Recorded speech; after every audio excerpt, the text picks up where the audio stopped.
जय बोलो देवादिदेव खदराट श्री भगवान महावीर स्वामी की जय जय जय। अहिंसा परमो धर्म की जय जय जय। परम पूज आचार्य गुरुवर श्री विद्यासागर जी महाराज की जय जय जय। बोलिए परम पूज्य 108 मुनिवर श्री प्रमाण सागर जी मुनिराज की जय जय जय। नमो सूर्यदेव। आराध्यंत जिनेन्द्रा गुरुसच विनतिर धार्मिक ही प्रीतिरुच्चे पात्रेषु दानमापत निहत जनकृते तच्च कारुण्य बुद्ध्या तत्वाभ्यासो तत्वाभ्यास स्वकी व्रतरति रमलम दर्शनम यत्र पूज्यम तद्गार्हस्थम बुधाना मित्रदिहि पुनर्दुख दो मोह पाश। वही गृहस्थ सदगृहस्थ और उसका ही गारहस्थ सार्थक है जिसके द्वारा नित्य जिनेन्द्र भगवान की आराधना की जाती है, गुरुओं की उपासना की जाती है, धर्मी जनों के प्रति प्रेम और वात्सल्य रहता है, पात्रों को दान देता है, जिसके हृदय में करुणा का भाव रहता है, करुणा से भरकर जो करुणा दान देता है, सतत तत्व का अभ्यास करता है, अपने व्रतों से अनुराग रखता है और निर्मल सम्यक दर्शन से युक्त होता है। ये 8 बातें जिसके जीवन में हो उसका ही गार्हस्थपना सार्थक होता है। आज बात जिनेन्द्र भगवान की आराधना की है। अभी आप लोगों ने पंचकल्याणक प्रतिष्ठा महोत्सव के माध्यम से जिनेन्द्र भगवान की महा आराधना की। उससे पूर्व सिद्धचक्र महामंडल विधान के निमित्त भी आराधना की। ये आराधना हमारे जीवन की समस्त विराधना को मिटाने में निमित्त है। हमारे यहाँ 2 प्रकार का मार्ग बताया, एक साधना का मार्ग और दूसरा आराधना का मार्ग।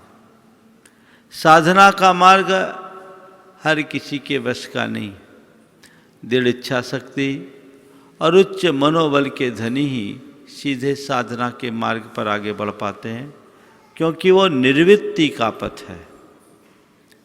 उसमें बड़े ऊंचे संकल्प की आवश्यकता होती है। और दूसरी ओर आराधना का मार्ग, इसे कोई भी अपना सकता है। साधना के मार्ग में और आराधना के मार्ग में उतना ही अंतर है जितना अपने पैरों से पहाड़ चढ़ना और नदी में तैरना। पहाड़ चढ़ने में बड़ा श्रम होता है, नदी में तैरने के लिए ज़्यादा कठिनाई नहीं होती। और नदी में भी 2 तरह से तैरा जाता है। एक कुशल तैराक जो अपने बाहुओं के बल पर धारा के विपरीत भी तैर जाते हैं, और दूसरे वे जिनको तैरना नहीं आता पर वो ट्यूब के सहारे तैर जाते हैं। जिनको तैराकी का अनुभव है वे बेहिचक तैरते हैं, और जिन्हें तैराकी का अनुभव नहीं वो ट्यूब का आलम्बन लेकर के भी तैराकी का आनंद लेते हैं। ये आराधना एक ऐसे ट्यूब का आलम्बन है जिसके माध्यम से हम भव सागर से पार उतर सकते हैं। आप लोग रोज अपनी आराधना में ये बात दोहराते हो, यह भव समुद्र पार तारन के निमित्त सुविधि ठही अति दृढ़ परम पावन यथारथ भक्तिवर नौका सही। यह वह नौका है जो भव सागर से पार उतारने का माध्यम है। हम अपने संस्कृति के इतिहास को पलट कर देखते हैं तो जब से इस सृष्टि का आविर्भाव हुआ तब से आराधना है। जब भोग भूमि से कर्म भूमि के रूप में ये सृष्टि बदली तो इंद्र ने अयोध्या की रचना की और उस अयोध्या नगरी में एक जिनालय बनाया। बिना जिनालय के हमारी परंपरा कभी चली ही नहीं। तीर्थंकरों के शासन काल में भी जिनालय रहा और जिनालय के माध्यम से हमने जिनेंद्र की आराधना की, क्योंकि साक्षात जिनेंद्र भगवान का सानिध्य हमें यदा कदा ही मिलता है और यदा कदा मिल भी जाए तो भी उनसे प्रत्यक्ष उतना लाभ लेने की व्यवस्था नहीं होती, उनका स्पर्श भी नहीं कर सकते। लेकिन जिन बिंब की स्थापना करके हम पूरे जीवन उनकी आराधना संपन्न कर सकते हैं, करते हैं।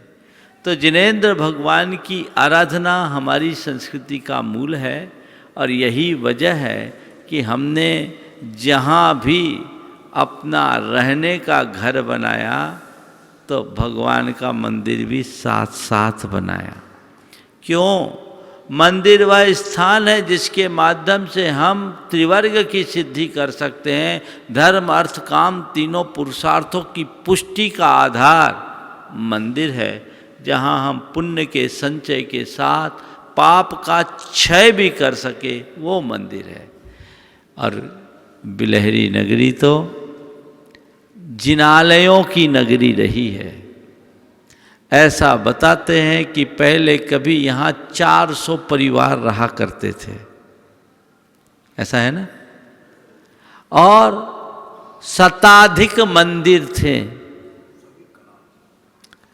और सब बड़े कलात्मक भव्य अति भव्य। आतताइयों आक्रमणकारियों ने उन मंदिरों को नष्ट विनष्ट कर दिया। आज भी उनके भग्नावशेष दिख रहे हैं। बिलहरी में हर घर के आगे पीछे आपको एक आध ऐसा पत्थर, ऐसी शिला, ऐसी चट्टान मिल जाएगी जिसमें किसी मंदिर के अवशेष नजर आएंगे। यहाँ का वैभव अपार। हमारा दुर्भाग्य है कि वे अवशेष अब अवशेष रह गए, वो धरोहर नष्ट भ्रष्ट कर दी। लेकिन आक्रमणकारियों ने हमारे मंदिरों को भले खंडित कर दिया, पर हमारी श्रद्धा आज भी अखंडित है। उसका ही ये परिणाम कि आज यहाँ 5 जिनालय भव्य रूप से विराजमान है और ये भगवान का मंदिर, इतना विशाल दरबार आपने तैयार कर लिया। किस लिए किया? लोगों को बताने के लिए, लोगों को दिखाने के लिए। किसके लिए पंचकल्याणक संपन्न किया? किसके लिए किया? भगवान की आराधना के लिए। ये आराधना नित्य प्रति होते रहनी चाहिए। एक भाव मन में जगाओ कि मैं अपने जीवन की आखिरी सांस तक आराधना करूं। यही तो एक निमित्त है। संसार में और जितने भी आयतन हैं वो पाप के आयतन है। वहां जाओगे प्रत्यक्ष अप्रत्यक्ष पाप होगा। ये जिनालय, ये धर्मायतन ऐसा स्थान है जहां आकर केवल पुण्य और केवल पुण्य होता है। न केवल पुण्य का अर्जन होता है, अपितु हमारा जीवन भी पुण्य बनता है। तो ऐसा भव्य मंदिर आपने विराजमान बना लिया। भगवान को भी यथास्थान भव्याति भव्य तरीके से विराजमान कर दिया। अब क्या करना है? आराधना करना है। कल यहाँ जब सारे भगवान का अभिषेक और शांति धारा हो रही थी, बड़ा आनंद आ रहा था। और कल चर्चा में मेरे मुंह से बात निकली कि यहाँ अब यावत चंद्र दिवाकरो भगवान का नित्य अर्चन पूजन विधान के साथ संपन्न होना चाहिए। मैंने केवल एक बात छेड़ी थी, पर आप सबकी श्रद्धा भक्ति से 365 दिन की बात सोची थी, लगभग 500 दिन के तो हो गए होंगे। क्यों पलाश, कहाँ है? काफ़ी लोगों के नाम आ गए, अभी बहुत सारे नाम घोषित नहीं कर पाए। 11 दिन, 21 दिन, 5 दिन, 7 दिन, 3 दिन, 2 दिन, 1 दिन, ये एक बहुत अच्छे लक्षण है। और अब बिलहरी के इस मंदिर से सारा हिंदुस्तान जुड़ गया है, संपूर्ण भारत जुड़ गया है। और मैं देश भर के लोगों से कहना चाहूँगा कि जुड़ो, पूजा आराधना तो कहीं भी कर लो, आनंद आएगा, पुण्य बढ़ाएगा, लेकिन ऐसे वीतराग जिनेन्द्र, ऐसे प्राचीन जिन बिंबों के अतिशयकारी जिन बिंबों के पास आकर आराधना करने का एक अलग आनंद है। ये आराधना का भाव आप सबका होना चाहिए। इतनी लंबी लिस्ट थी कि बहुतों की घोषणा नहीं हो पाई। हमने कहा पार्ट पार्ट पर करो, क्योंकि रोज रोज यही घोषणा करोगे तो आप लोगों को भी तकलीफ होगी कि फिर प्रवचन टीवी खोल करके बैठे हैं, प्रवचन तो मिल ही नहीं रहा है, केवल ये बातें मिल रही। इसलिए मैंने कह दिया, अभी उन्होंने बताया 200 के करीब नाम थे, 50 एक नाम बोला, अभी 50 नाम बोले। चलता रहेगा, चिंता नहीं, और भी नाम आएंगे तो होगा। और यहाँ एक सुचारू व्यवस्था होगी, और ऐसी व्यवस्था यहाँ की समिति से मैं बोलूँगा कि ऐसी व्यवस्था बना दे कि जो लोग प्रत्यक्ष ना आ पाए तो घर बैठे बाबा से जुड़ करके यहाँ के विधान का आनंद ले। ये व्यवस्था निरंतर होनी चाहिए। आज 4 बातें संक्षेप में मैं आप सबसे कहूँगा। आराधना हम कर रहे हैं, आराधना क्या, आराधना क्यों, आराधना किसकी, आराधना कैसे, 4 बातें। आराधना क्या, आराधना क्यों, आराधना किसकी और आराधना कैसे। आराधना क्या है? आराधना शब्द संस्कृत की राध धातु पर आंग उपसर्ग लग करके बना है। आराधना का मतलब है अपने इष्ट को सब प्रकार से सिद्ध करना, प्रसन्न करना, आनंदित होना, ये आराधना है। आराधना गुणों की उपासना का नाम है।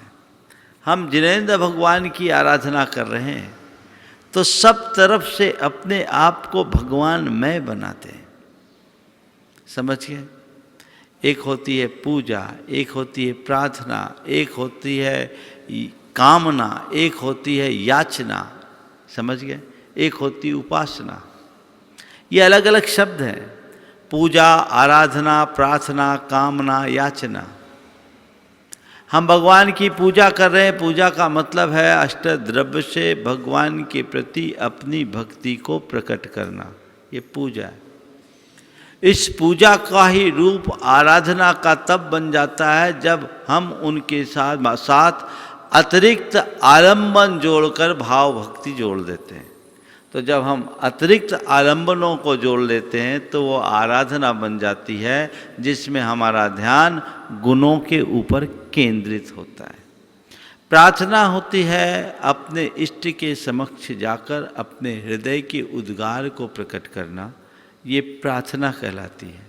और ये प्रार्थना भी कई तरह की होती है।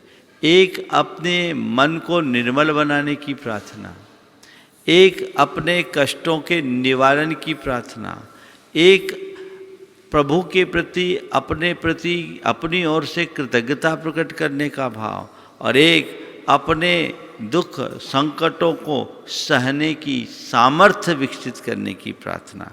ये सब प्रार्थना एक अच्छी प्रार्थना के रूप में मानी जाती है जो हमारे जीवन को सकारात्मक दिशा देती है। लेकिन जब तुम अपने किसी निजी इष्ट को याद कर निजी लक्ष्य की पूर्ति करते हो, निजी स्वार्थ की तरफ दृष्टि ले जाते हो, तो प्रार्थना न रहकर के याचना बन जाती है। और सामान्य स्वपर के हित की बात करते हो तो कामना कहलाती है। हम भगवान के चरणों में आए तो पूजा करें, प्रार्थना करें, आराधना करे, कदाचित काम ना करे, याचना बिल्कुल ना करे। याचना मुक्त भाव से भगवान की शरण में आकर आराधना करो, तुम्हारे जीवन में वह सब कुछ सहज घटित होगा जो आज तक नहीं हो सका। भैया याचना, पेड़ के नीचे जाने के बाद छाया मांगने की जरूरत पड़ती है क्या? जब तुम पेड़ के नीचे आओगे तो छाया तुम पर अपने आप बरसेगी। याचक वृत्ति से भगवान की शरण में मत आओ,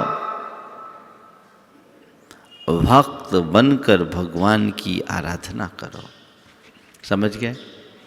तो ये आराधना है। गुणों का ध्यान रखते हुए जब हम आराधन करते हैं तो वो हमारे जीवन के लिए महान मंगलकारी बन जाता है। तो वैसी आराधना अपने अंदर हो।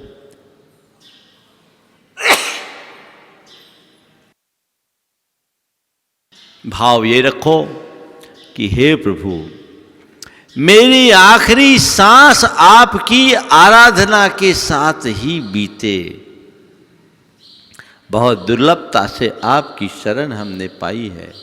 ये शरण चिरकाल तक बनी रहे, इसमें किसी भी प्रकार की बाधा या व्यवधान न हो, ऐसी आराधना का भाव मन में जगाइए। समझ गए? तो आराधना क्या, आराधना क्यों,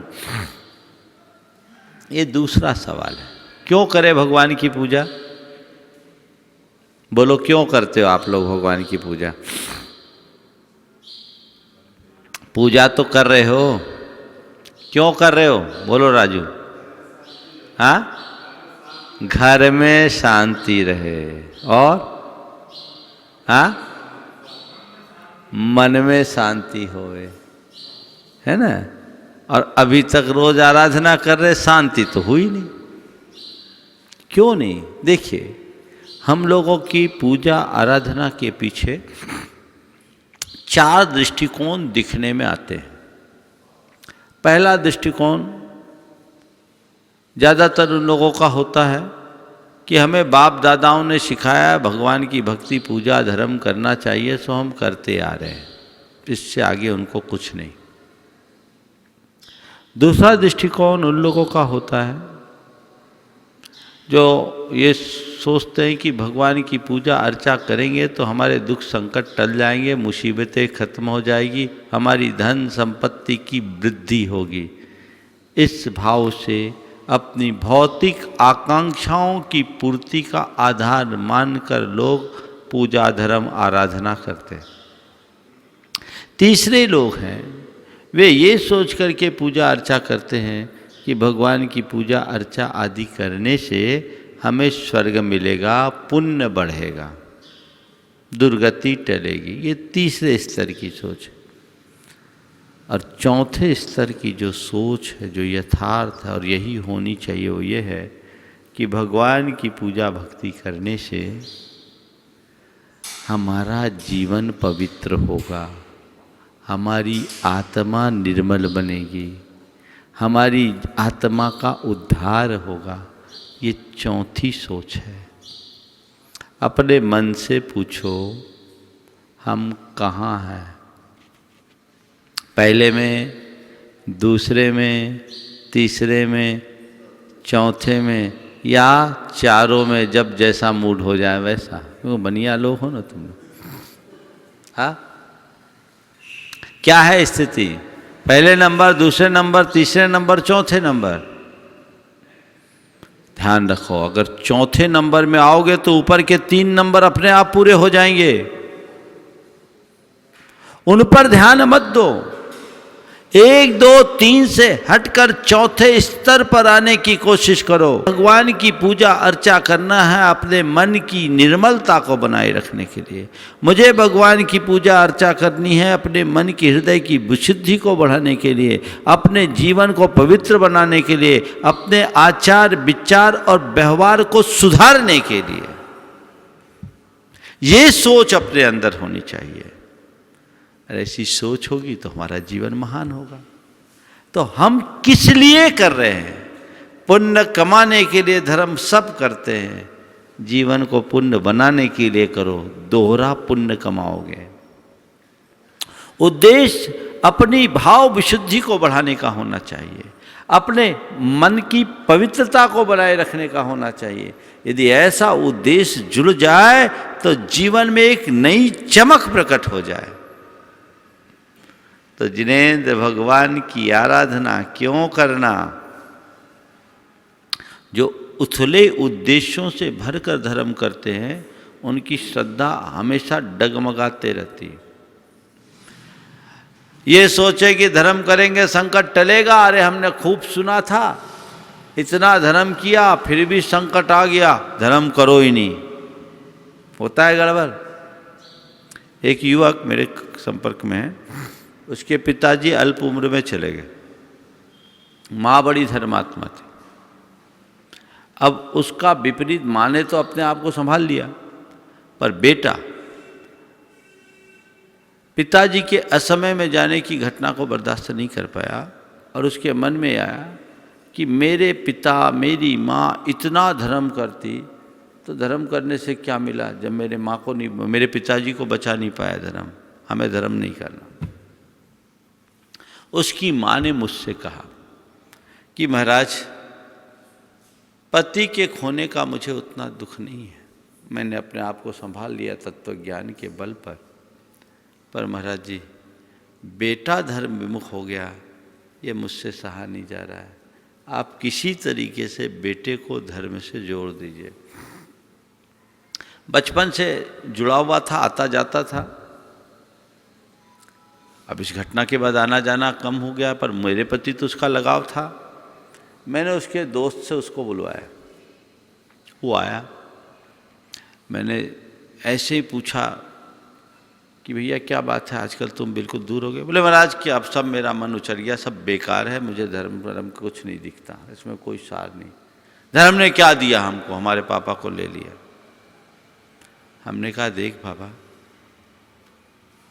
धर्म ये देता ही नहीं जो तुम धर्म से चाहते, जीवन मरण सुख दुख संयोग वियोग ये धर्म से नहीं होता, ये तो विधि के विधान से होता है। फिर महाराज हम धर्म क्यों करें? संयोग से वहीं एक घटना और घटी थी। उसके पिता के मरने के 6 महीने पहले एक 60 वर्ष की महिला ने छत से कूद करके सुसाइड कर ली और उस घटना के बाद उसका हस्बैंड डिप्रेशन में आ गया था। हमने उससे पूछा तुझे पता है वो एक महिला मरी थी? बोले हाँ महाराज जी वो आंटी मरी थी। बोले उनके हस्बैंड की क्या हालत है? बोले महाराज डिप्रेशन में। बोले कितनी एज थी? बोले वो 60 ईयर की थी। उसके हस्बैंड कितने? बोले 64 के लगभग। बोले तेरे पापा कितने एज के थे? बोले 42। वो 60 वर्ष की पत्नी को खो करके डिप्रेशन में, और तेरी मम्मी की स्थिति क्या है? बोले महाराज मम्मी तो ठीक है, मम्मी ने तो बहुत पॉजिटिव है और मम्मी में बहुत धैर्य है और ठीक है वो। हमने कहा ये क्यों आया? उसके मुख से निकला मम्मी ने अब धर्म से अपने आप को ठीक कर लिया। मम्मी ने धर्म से अपने आप को ठीक कर लिया। तो मैंने उसे समझाया और कहा बेटे बस यही धर्म का लाभ है। तेरे मम्मी के अंदर धर्म था तो आज अपने आप को टिकाए हुए स्थिर की भी है। धर्म नहीं होता तो या तो टूट जाती या किसी और के साथ शादी रचा लेती, यही तो होता है। तो धर्म हमें ताकत देता है, सामर्थ्य देता है। अगर तुम भगवान की सच्ची पूजा भक्ति करोगे तो जीवन में आने वाले सब संकटों को सहने की सामर्थ्य तुम्हारे अंदर विकसित होगी। तुम स्थिरता पूर्वक अपने कष्टों और संकटों को सह सकोगे। जो भी आए सहज भाव से सहन करो। कर्म का उदय किसी को नहीं छोड़ता, तीर्थंकर भी नहीं बचे। पारसनाथ भगवान पर कितना उपसर्ग आया, उससे बड़े धर्मी तुम हो क्या? बोलो। तो कंसेप्ट बदलिए। हमें बचपन से ही उल्टे संस्कार दिए गए। एग्जाम आ रहा है, जा बेटा मंदिर चले जा तो पेपर अच्छे जाएंगे। रिजल्ट आ रहा है, जा पहले भगवान को ढोक लगाया तो रिजल्ट अच्छा आएगा, रिजल्ट अच्छा आ गया तो भगवान पर श्रद्धा बन गई, और मंदिर जाने के बाद रिजल्ट खराब तो अरे भगवान कुछ नहीं करते। ये ठीक बात नहीं है। अब भगवान हमारा रिजल्ट सुधारेंगे? 2 महीना पहले हमने एग्जाम दिया, रिजल्ट तो आज डिक्लेयर हो रहा है, लिख दिया हमने, वही ना होगा। लेकिन कई बार गड़बड़ होता है। एक बच्चा भगवान के सामने प्रार्थना कर रहा था, हे भगवान मुंबई को भारत की राजधानी बना दे, हे भगवान मुंबई को भारत की राजधानी बना दे। बहुत देर से गुहार लगा रहा था, हे भगवान मुंबई को भारत की राजधानी बना दे, मुंबई को भारत की राजधानी बना दे। भगवान ने कहा अरे किसी ने कहा, एक व्यक्ति सुना बहुत देर से बोल रहा मुंबई को भारत की राजधानी बना दे, मुंबई को भारत की राजधानी बना दे। बोले ये बता भैया, मुंबई को भारत की राजधानी बना देंगे तेरे को क्या मिलेगा? भारत की राजधानी तो दिल्ली है, मुंबई को राजधानी बनाने से तेरे को क्या फर्क पड़ेगा? बोले और कोई को पड़े या नहीं पड़े, मेरे को पड़ जाए। बोले क्या? बोले भूलवश मैंने अपने पेपर में भारत की राजधानी मुंबई लिख दिया। तो भगवान का यही काम है क्या? अंतस्करण की शुद्धि धर्म आराधन का मूल लक्ष्य होना चाहिए। मैं भले गरीब रहूं पर प्रसन्न रहूं, वो अमीरी अर्थहीन है जो हमारी प्रसन्नता को ले जाए। वो पुण्य कोई काम का नहीं जिससे तुम्हारी शांति खो जाए। तो अपने मन को सहज बनाने का अभ्यास बनाओ। अगर सच्ची आराधना होगी तो ये बातें हमेशा होगी। अब आराधना किसकी? किसकी पूजा करे? जिसने पूज्यता को प्राप्त कर लिया। हम जिन गुणों की प्राप्ति के लिए भगवान की आराधना करते हैं, वो गुण जिसमें है वो हमारा आराध्य है। चाहे जिसकी आराधना मान्य नहीं होनी चाहिए। जैन जगत में एक महान आचार्य हुए, आचार्य समंत भट्ट। भक्तों की परीक्षा की कहानी तो आपने खूब सुनी। भगवान की परीक्षा की कहानी कभी सुनी? आचार्य समंत भद्र ने भगवान की परीक्षा ली। भगवान की परीक्षा? हाँ, भगवान की परीक्षा। कैसी परीक्षा? तो कहते हैं वो भगवान के पास गए। अब भगवान के कह रहे कि भगवान हम आपके पास क्यों आए? हम आपको नमन नहीं करेंगे। क्यों नहीं करोगे? क्यों नहीं करोगे?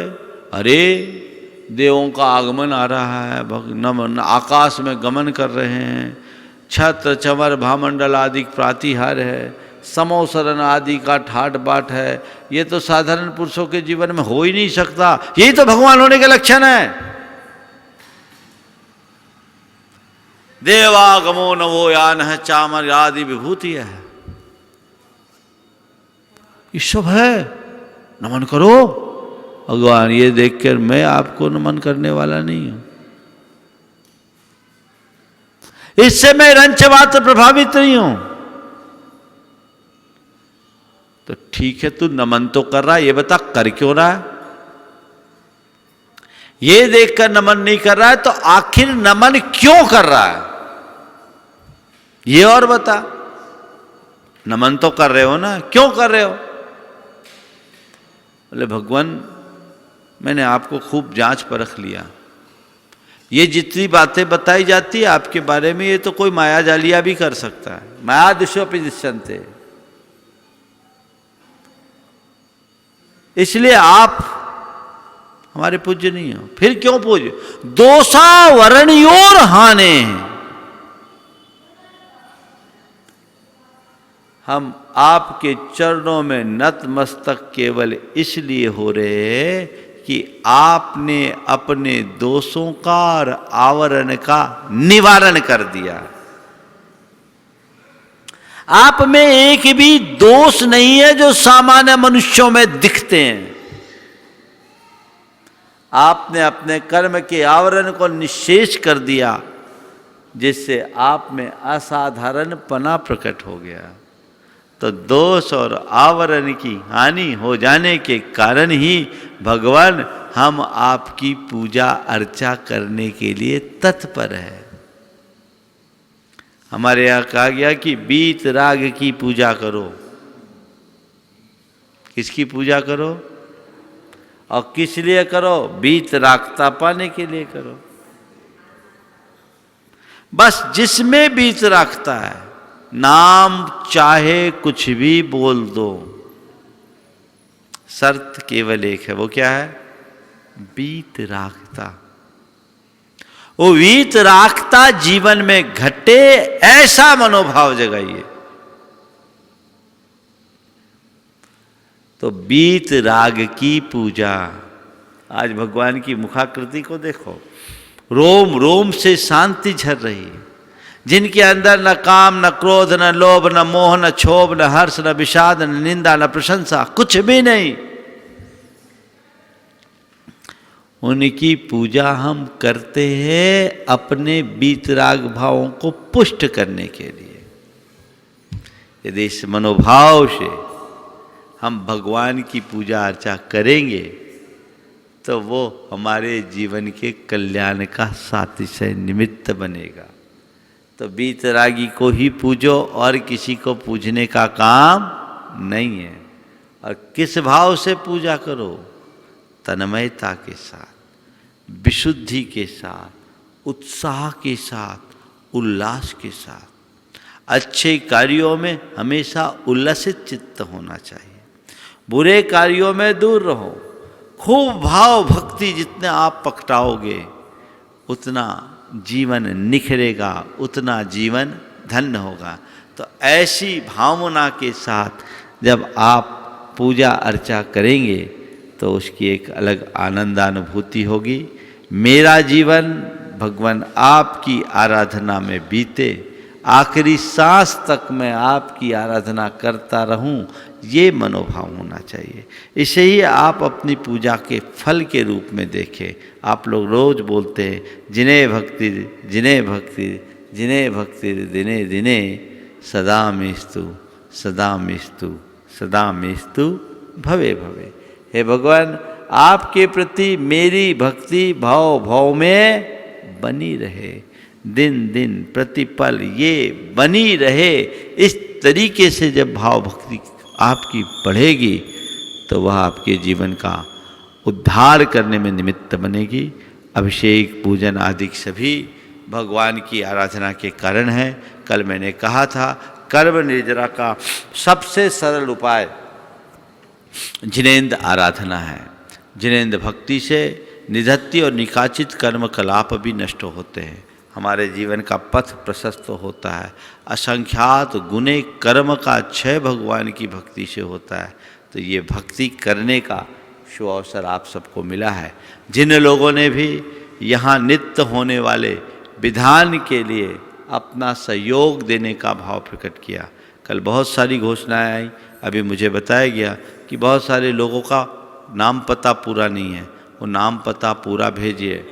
और लिख नहीं पाए वे सब व्हाट्सएप में अपना डिटेल दे दें ताकि ये पुण्य आपके साथ जुड़ सके, आपको पूर्व सूचना मिल सके, बन सके आप प्रत्यक्ष यहाँ आओ, प्रत्यक्ष नहीं तो अप्रत्यक्ष रूप से घर बैठे लाभ ले। लेकिन ये सातिशय पुण्य के बंध का हेतु है, अपने द्रव्य के सदुपयोग का एक अच्छा कारण है।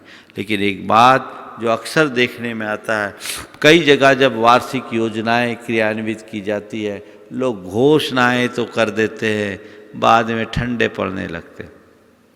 उसके पीछे कई कारण है, कई लोग भूल जाते हैं। आयोजकों की तरफ से भी कई बार ढिलाई होने के कारण गड़बड़ हो जाता है। तो मैं आप सबसे कहना चाहता हूँ, जितने लोगों ने लिखाया है वे अपने खुद के पास भी नाम नोट करके, सारा डिटेल नोट करके रखे और उसे अपनी एक लायबिलिटी समझे। और ये अपने बच्चों को भी बता दें कि बच्चे बेटे, हमने अपनी ओर से ये व्यवस्था कर रखी है, ये हमें जीवन पर्यंत चलानी है, चूक ना हो। इन सब चीज़ों को हल्के में कभी नहीं लेना चाहिए। उसकी पूर्ति हमें करनी है तो करनी है, ऐसा मनोभाव बनाना चाहिए। तो ये नित्य आराधना का पुण्य आपके खाते जाएगा। तो यहाँ ये नियमित होगी, कमेटी यहाँ पूरी व्यवस्था बनाएगी और इस व्यवस्था को बनाने के बाद आगे की प्रक्रिया होगी। तो आप सबके हृदय में ऐसी भावना उत्तरोत्तर बढ़ती रहे। जितने लोग जुड़ गए, लगभग 365 मैंने बोला था, उससे तो लगभग डबल के करीब नाम आ गए। वो छनेंगे क्योंकि कई बार एक एक नाम 3 बार आ जाते हैं, तो उसमें गड़बड़ हो जाता है। लेकिन आप सबका मनोभाव बना रहे। जब समय अनुकूल हो एक बार बिलहरी को अपने दर्शन के कार्यक्रम में जरूर ले। ये बिलहरी का जिनालय एक जिनालय नहीं, ये अक्षय क्षेत्र का जिनालय है। हमारी बड़ी सांस्कृतिक नगरी है और यहाँ आएंगे निश्चित तौर पर आपको एक अलग प्रकार की आनंदानुभूति होगी। ऐसी आनंदानुभूति हमेशा बनी रहे, आपकी श्रद्धा दिल से दिल तक बनी रहे। इस भाव के साथ मंगल भावना पूर्वक मैं विराम लूँगा। मंगल मंगल होए जगत में सब मंगलमय हो। मंगल मंगल होए जगत में सब मंगल। इस धरती के हर प्राणी का मन मंगलमय हो। इस धरती के हर प्राणी का मन मंगलमय हो। कहीं क्लेश का लेस रहे ना, दुख कहीं भी हो। कहीं क्लेश का लेस रहे ना, दुख कहीं भी हो। मन में चिंता भय न सतावे, रोग शोक नहीं हो। मन में चिंता भय न सतावे, रोग शोक नहीं हो। नहीं बैर अभिमान हो मन में, क्षोभ कभी नहीं हो। नहीं वैर अभिमान हो मन में, क्षोभ कभी नहीं हो। मैत्र प्रेम का भाव रहे नित, मन मंगलमय हो। मैत्री प्रेम का भाव रहे नित, मन मंगलमय हो। मंगल मंगल होए जगत में सब मंगलमय हो। मंगल मंगल होए जगत में सब मंगलमय हो। इस धरती के हर प्राणी का मन मंगलमय हो। इस धरती के हर प्राणी का मन मंगलमय हो। मन का सब संताप मिटे, अरु अंतर उज्ज्वल हो। मन का सब संताप मिटे, अरु अंतर उज्ज्वल हो। राग देश और मोह मिट जाए, आत्म निर्मल हो। राग देश और मोह मिट जाए, आत्म उज्ज्वल हो। प्रभु का मंगल गान करे, सब पापों का क्षय हो। प्रभु का मंगल गान करें, सब पापों का क्षय हो। इस जग के हर प्राणी का हर दिन मंगलमय हो। इस जग के हर प्राणी का हर दिन मंगलमय हो। मंगल मंगल होए जगत में सब मंगलमय हो। मंगल मंगल होए जगत में सब मंगलमय हो। इस धरती के हर प्राणी का मन मंगलमय हो। इस धरती के हर प्राणी का मन मंगलमय हो। गुरु हो मंगल, प्रभु हो मंगल, धर्म सुमंगल हो। गुरु हो मंगल, प्रभु हो मंगल, धर्म सुमंगल हो। मात पिता का जीवन मंगल, परिजन मंगल हो। मात पिता का जीवन मंगल, परिजन मंगल हो। जन का मंगल, गण का मंगल, मन का मंगल हो। जन का मंगल, गण का मंगल, मन का मंगल हो। राजा प्रजा सभी का मंगल, धरा धर्ममय हो। राजा प्रजा सभी का मंगल, धरा धर्ममय हो। मंगल मंगल होए जगत में सब मंगलमय हो। मंगल मंगल होए जगत में सब मंगलमय हो। इस धरती के हर प्राणी का मन मंगलमय हो। इस धरती के हर प्राणी का मन मंगलमय हो। मंगलमय हो प्रात हमारा रात सुमंगल हो। मंगलमय हो प्रात हमारा रात सुमंगल हो। जीवन के हर पल हर क्षण की बात सुमंगल हो। जीवन के हर पल हर क्षण की बात सुमंगल हो। घर घर में मंगल छा जावे जन जन मंगल हो। घर घर में मंगल छा जावे जन जन मंगल हो। इस धरती का कण कण पावन ओ मंगलमय हो। इस धरती का कण कण पावन और मंगलमय हो। मंगल मंगल होए जगत में सब मंगलमय हो। मंगल मंगल होए जगत में सब मंगलमय हो। इस धरती के हर प्राणी का मन मंगलमय हो। इस धरती के हर प्राणी का मन मंगलमय हो। सब जग में मंगल बढ़े। सब जग में मंगल बढ़े। टले अमंगल भाव। टले अमंगल भाव। है प्रमाण की भावना। है प्रमाण की भावना। सब में हो सद्भाव। सब में हो सद्भाव। जय बोलो संत शिरोमणि आचार्य गुरुवर श्री विद्यासागर जी महाराज की जय।